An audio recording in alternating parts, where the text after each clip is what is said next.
Hello，各位大家好，我係馬中寶，歡迎收睇呢一集與馬同伴賽後重點分享。本集內容純屬個人觀點及分享，並不構成任何建議。喜歡我頻道嘅朋友，記得訂閱、點讚同埋分享。2025年12月23號星期三，9場谷草絲跑道，場地掛牌為好地，想分享下。場次284 5班1200米，10號馬歷險大將，孭124磅，3檔起步，臨場落飛9.9倍贏馬，姿態輕鬆，5班做接近3班標準時間，加入備忘馬名單。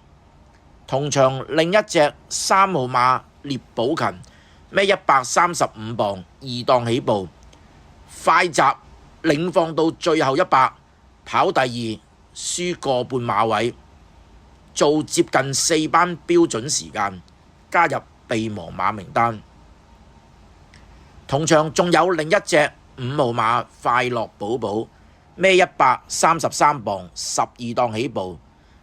入直路尾二，望空唔到，最後85騎都騎唔到，拉屎兩步撲上，跑第三，輸2個馬位，快過標準時間，重磅排檔差，直路最後85騎唔到，2步差唔多入 Q， 加入備忘馬名單。場次285 7號馬活力精神，孭122磅，8檔起步，500米處收慢，走3碟掟彎入直路，最後100奠定勝局，彈甩第3主馬群，快過3班標準時間。大家如果有跟開我呢個頻道，呢一隻馬一早入咗備忘馬名單，繼續跟進。同場仲有另一隻馬5號瑞奇威風，孭128磅